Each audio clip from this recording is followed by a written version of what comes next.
Salut la team Doko, bienvenue pour cet nouvel entraînement. Aujourd'hui, pour démarrer votre échauffement, vous allez avoir un AMRAP de 10 minutes qui sera composé de 100 mètres de course, 10 soulevés de terre, 10 high pull et 10 push press. Pour les 100 mètres de course, courez tranquille. C'est que le début de votre échauffement. Vous augmenterez votre cadence de travail au fur et à mesure de l'avancement de vos tours. Pour les 10 soulevés de terre, pieds sous les hanches, on fixe son dos, on regarde droit devant soi, on va se redresser complètement, puis après, on va revenir sur sa position initiale, toujours en faisant attention à avoir le dos parfaitement fixé. Pour votre high pull, vous allez démarrer avec le dumbbell, votre kettlebell, votre barre juste au-dessus des genoux.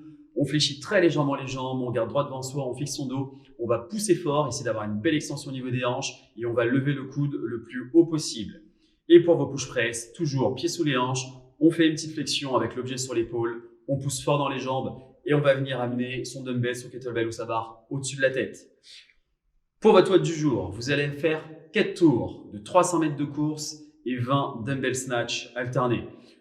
Pour la course, essayez d'avoir un très bon rythme. Il ne faut pas y aller en sprint parce que ce n'est pas 100 mètres, mais essayez vraiment d'avoir un rythme soutenu pour être le plus efficace possible. Il faut que vous couriez au moins à votre allure de 400 mètres avec quelques secondes en moins.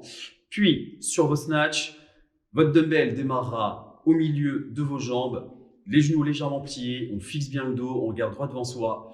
Avec son dumbbell, on va pousser fort dans ses jambes. Même chose, essayer d'avoir une belle extension au niveau des hanches. Monter son coude le plus haut possible et amener directement mon objet au-dessus de la tête.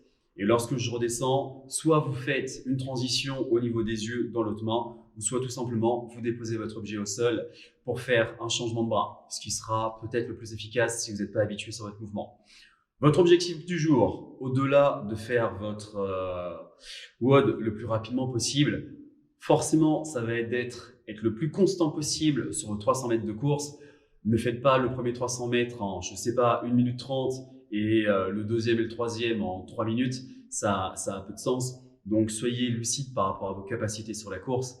Et après, pour les dumbbell snatch, le but, ça va être de faire ces 4 tours sans vous arrêter. Bon courage à vous pour votre WOD du jour.